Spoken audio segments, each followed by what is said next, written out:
Ang i-discuss ko po ngayon ay tungkol sa CIS Basics, Target Specific Communication and Digital Barriers, and Traditional Communication. So, yan po yung pag-uusapan natin for today.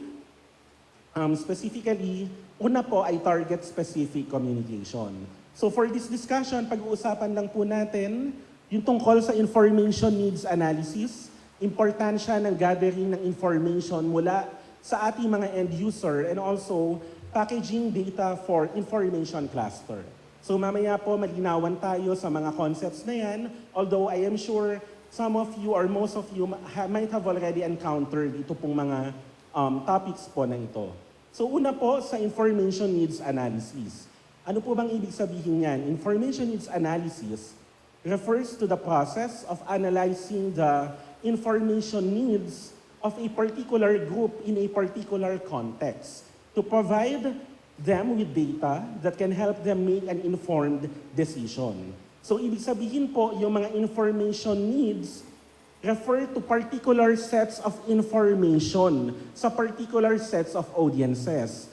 Hindi na po tayo maaaring magsagawa ng top-down approach na one-size-fits-all generalized approach in communicating technical concepts to our end user. Kasi possible po na nagawa natin siya before. But kaya nga po tayo nagko-conduct ng information needs analysis, we have to acknowledge na within a barangay, may iba't iba pong attitude ang mga farmers sa farming and sa fishery. May iba't iba po silang rate of adoption at ng kanilang capability to adopt a particular technology. Hindi po maaari na yung ibibigay nating information sa mga information cluster ng farmer or fisher folk na risk taker ay same ng ibibigay nating information sa risk averse. Dapat po contextualize yung information. So, iba't iba po ang information needs ng ating mga audiences kahit po nasa iisang locality sila. So kailangan po para malaman natin ano po ba ang mga pangangailangan na impormasyon ng ating mga farmers, may tinatawag po tayong iba't ibang information needs. Una po, yung tinatawag nating predicted or known needs. Ito po yung mga information needs na tayo po sa NGA, sa ISU, bilang mga CIS producer, we assume na ganyan po yung kanilang mga needs kasi po, base sa ating pag-interact with them in different extension activity, in different government programs, yun po yung mga nakikita natin. That is why it is called predicted or known needs.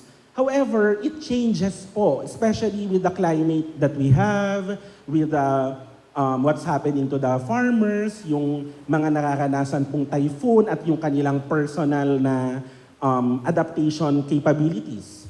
So kailangan po, regularly, we communicate with the locals. Pangalawa po, may tinatawag tayong unexpressed needs. Ang ibig sabihin po nito, this refer to the information needs that the audiences may think they do not need, but their environment says otherwise. So ano po ang goal natin sa mga NGA at ISU? Pag pumunta po tayo sa local community to make the information needs collection more participatory and democratic, tatanungin natin sila by interview, by observing them, ano po yung mga pangangailangan ninyong climate information na pwede namin i-provide. But at the same time, pwede naman po tayong mag-serve as facilitator. Pag napapansin natin, may mga hindi sila nababanggit na tingin natin sa ating predicted needs, sa ating assumption of their predicted needs, mukhang kailangan nila, then we can verify. Kasi sometimes po, baka unexpressed lang yon in their side, pero nakikita natin as the third-party observer. Ano po? And also the true needs. Ito naman po ay information needs that the audiences desire to attain para ma-address nila yung kanilang problem. So ito pong tatlong ito ang sana ay ma-identify natin when we visit local community.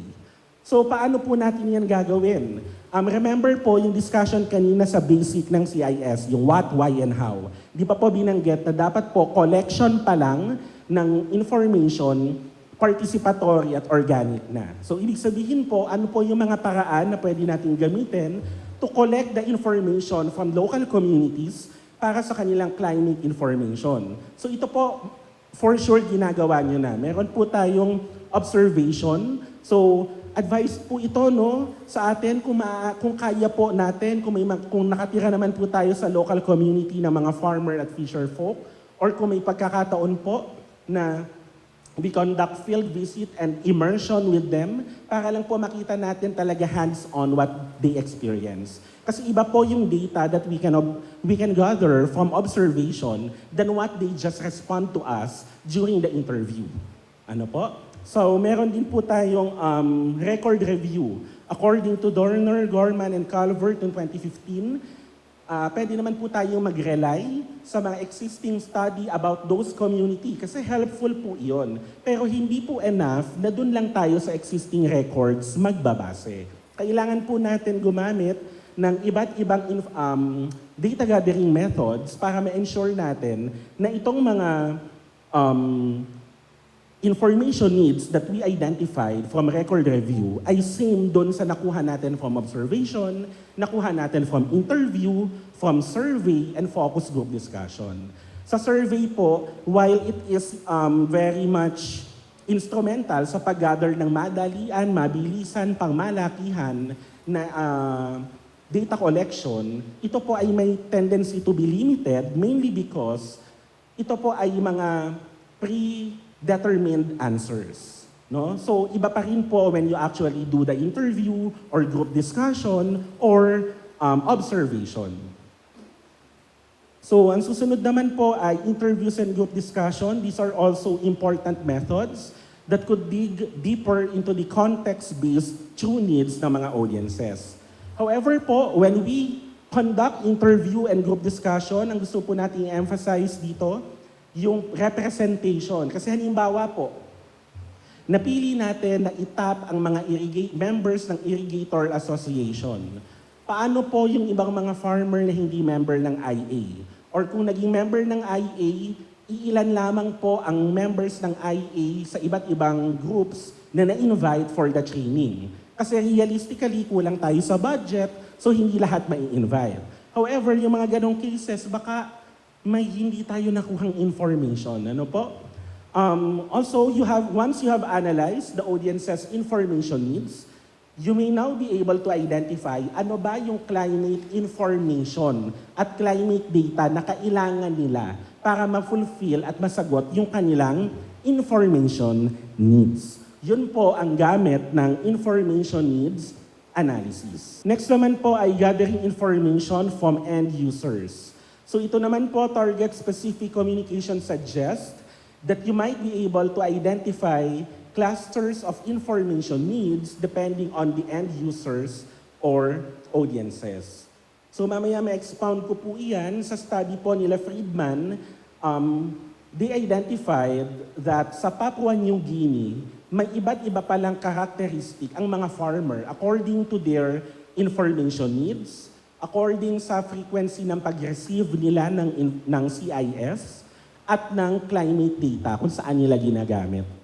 Pag-usapan po natin yung binanggit ko na study nila Friedman tungkol po sa iba't ibang information cluster. Kasi ang maganda po sa study nila ay in-identify po nila based sa information needs analysis, nalaman nila may iba't iba pala silang grupo ng mga information cluster ng mga farmer. Yan po yung sinasabi ko kanina na when we conduct this information needs analysis, hindi po advisable na one size fits all or generalist ang ating approach. Kasi top-down po yon. Hindi na po natin gusto yon, no? So, dito po sa study ni Friedman, nag-identify sila ng 5. Ito pong in-identify nila ay base sa similarities ng attitude ng mga farmer sa pagtanggap ng climate information.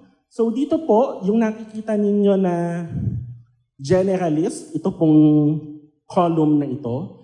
So ang sinasabi lang po nila dyan, ang mga generalist type of information cluster ng mga farmer, they do not receive, okay lang sa kanila if they don't receive climate information. Therefore, wala silang strong preference kung kailan nila yung gustong ma-receive.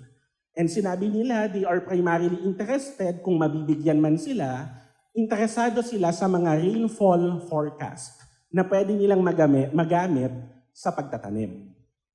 Meron naman silang tinawag na drought conscious. Ano naman yung mga drought conscious? Katulad ng generalist, hindi din po sila nag-a-access madalas ng climate information, pero kung sakali daw po na makaka-receive sila, ang preference nila every June.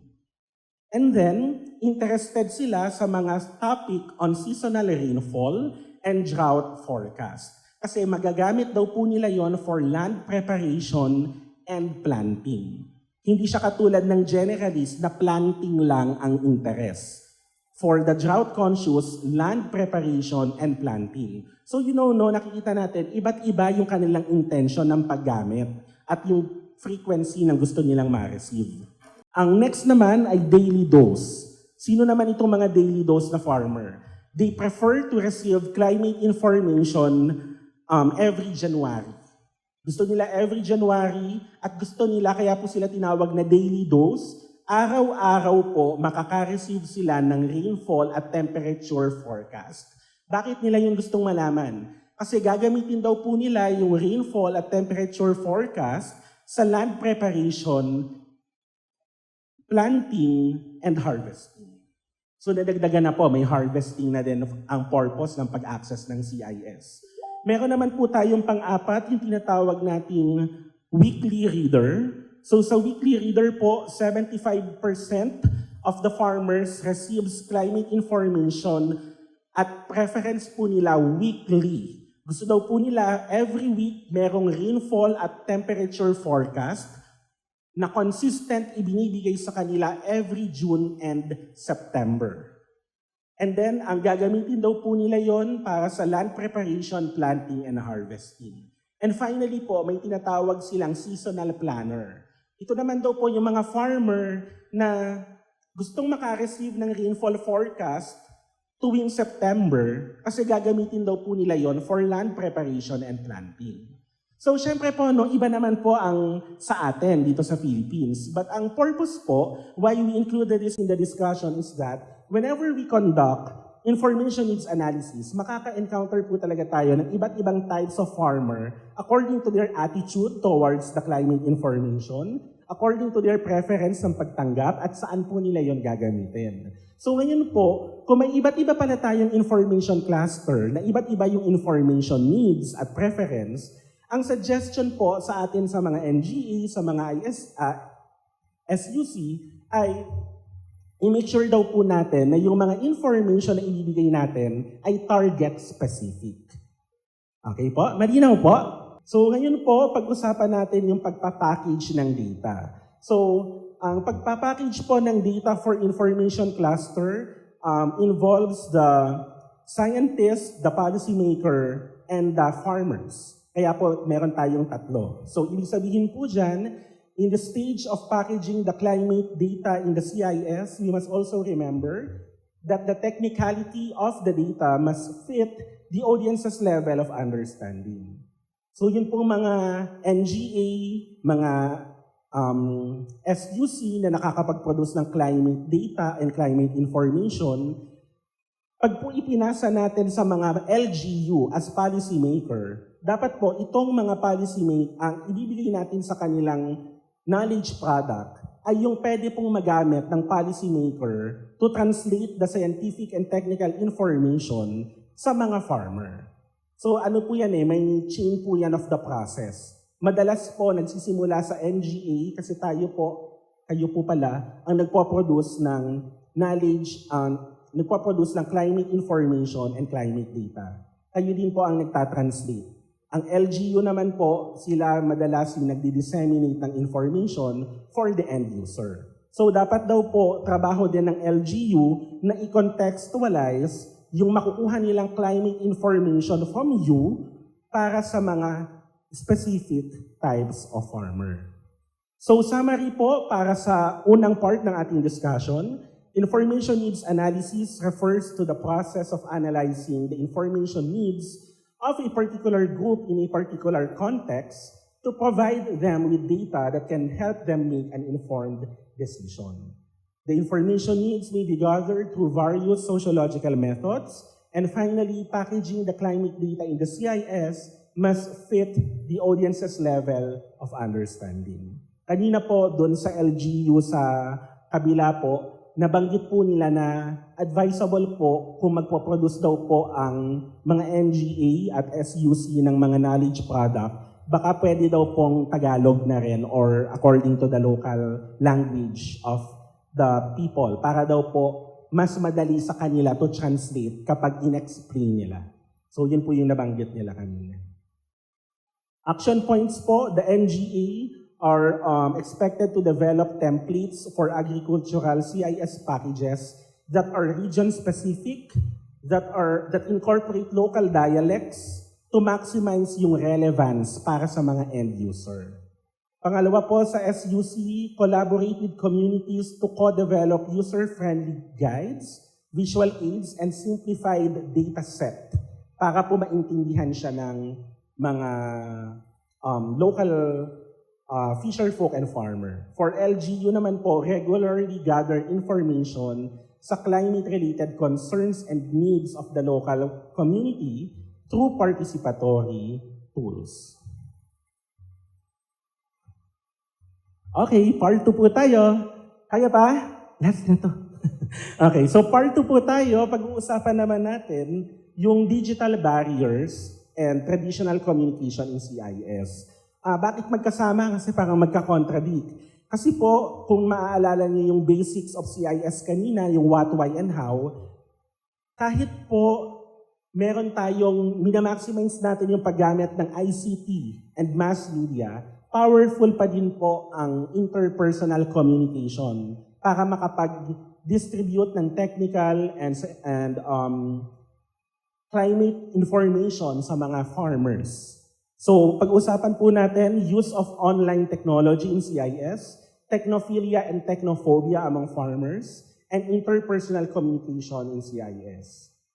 Ownership and use of mobile phones among farmers does not necessarily correlate with their use of CIS.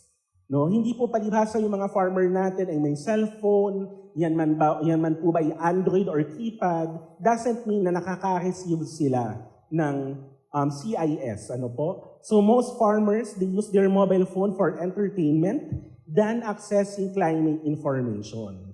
So, ano pong problem dyan or challenge? Halimbawa po, gumagamit tayo ng ICT or website or knowledge repository online. Minsan po, nagwo-work yung interface niya sa laptop or desktop. But kapag nilagay na siya sa Android, hindi na po siya similar interface at nakakalito na siya.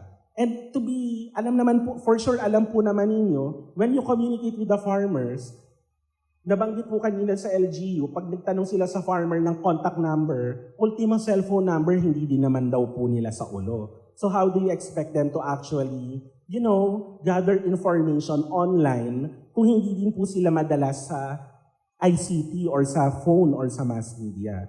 Ano po? Kaya po, i-merge natin si technology at si traditional communication.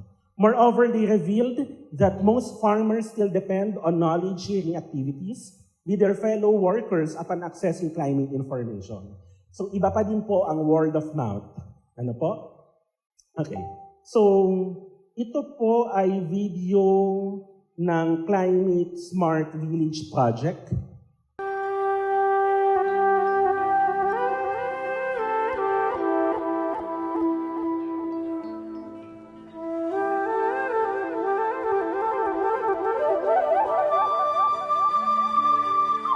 राजा पाकर के होरिल सिंह एक ऐसे किसान हैं जो दशकों से पारंपरिक तरीके से खेती करते आ रहे हैं। आज वे भगवान विश्वकर्मा की पूजा में अपने कृषि यंत्रों और औजारों की पूजा कर रहे हैं। उनके कृषि यंत्रों में एक और यंत्र जुड़ गया है, मोबाइल फोन।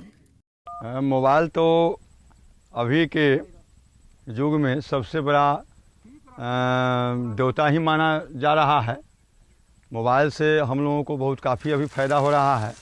राजा पाकर ब्लॉक के क्लाइमेट स्मार्ट गांव में आज किसानों को मोबाइल पर ही सारी जानकारी उपलब्ध है।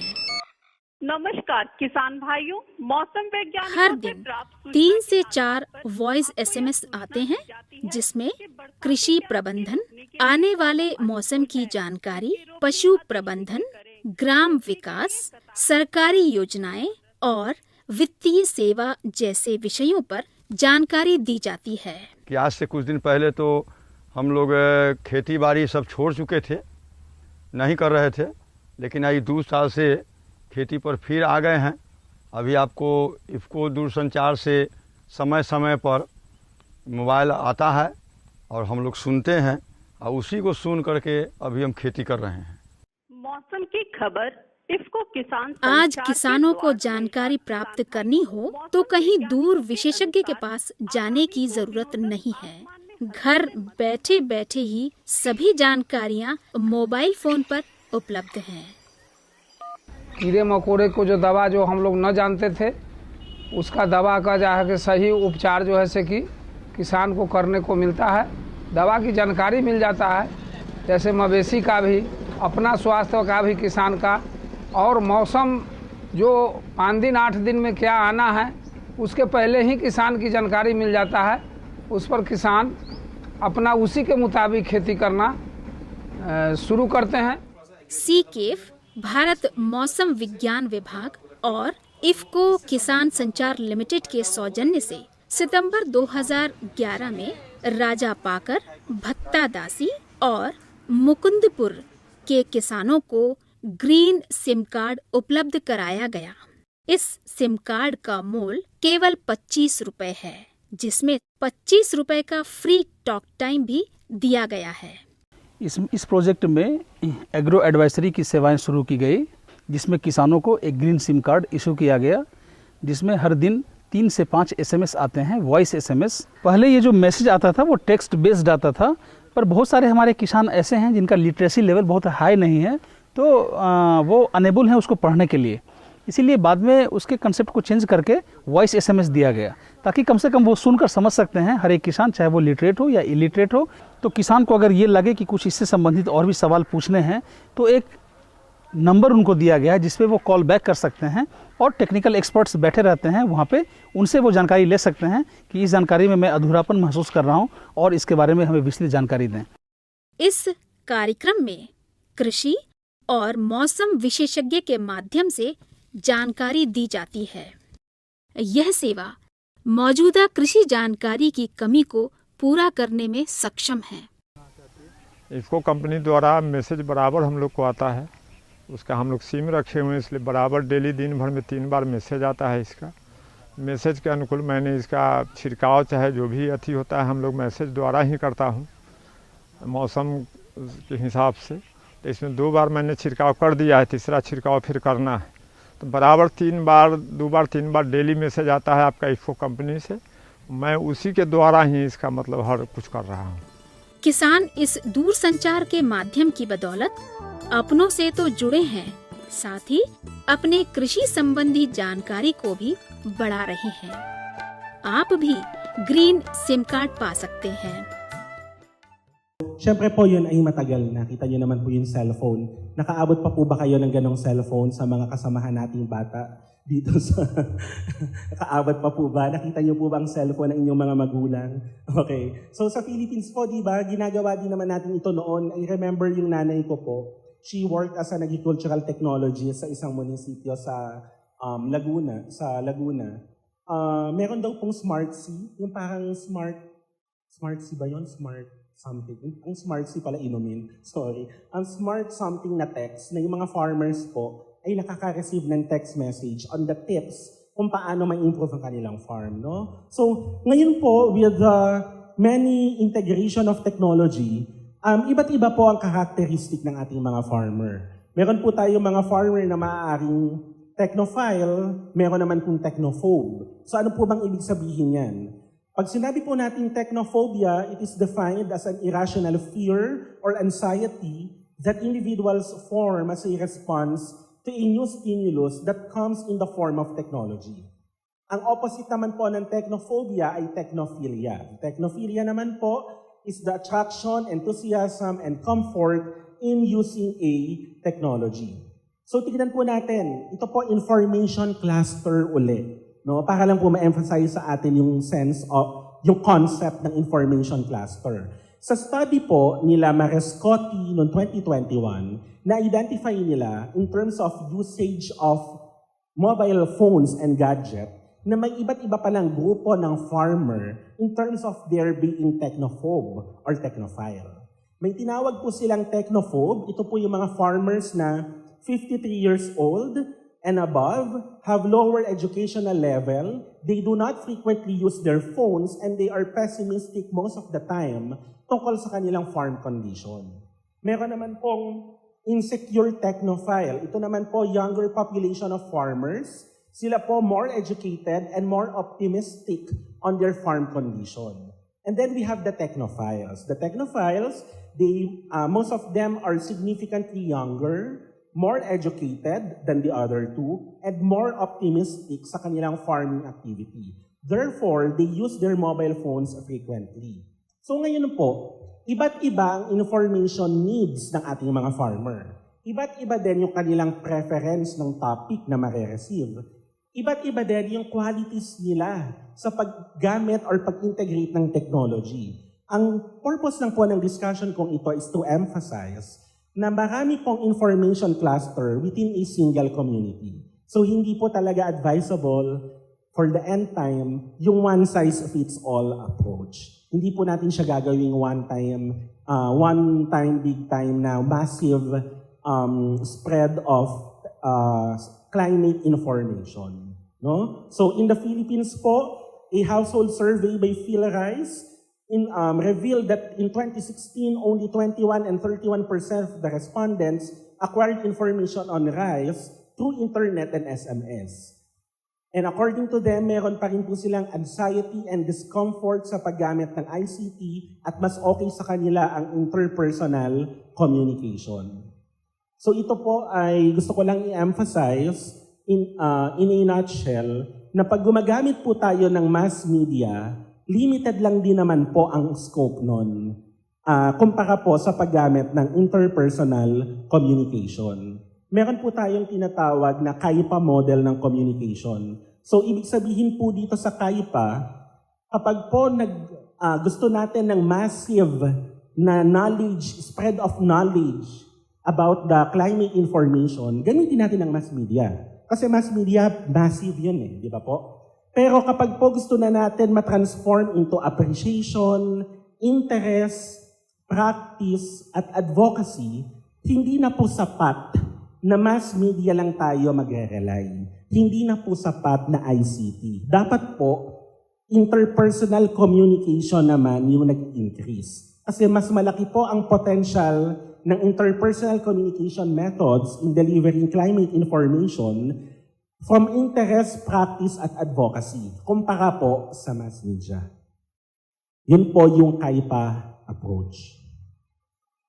So in the Philippines po, ang ginawa po dyan, alam niyo po yung School on the Air. Ang ISU po, di ba, may School on the Air. So ang ginagawa po dyan ay merging of the technology. So merong radio component, pero meron ding quiz and short quiz, long exam at post-test sa mga farmer. So yun naman po ang magandang, marami naman po tayong innovation to combine. Ano po? Summary po, ownership and use of mobile phones does not correlate with their access to CIS. We have technophobe and technophile farmer at iba't iba po ang information cluster at importante pa rin po ang interpersonal communication. No? Kahit po maggamamit tayong mabuti ng ICT para sa ating CIS. So action points po, encourage po ang NGAs at LGU to create feedback mechanism to track how climate data is used and perceived, identify the gaps and barriers ng mga underserved sector, partner with cooperatives to host regular community discussion sa paggamit nila ng CIS, and conduct national level assessment ng digital literacy among farmer, kung ang CIS po natin ay ICT based.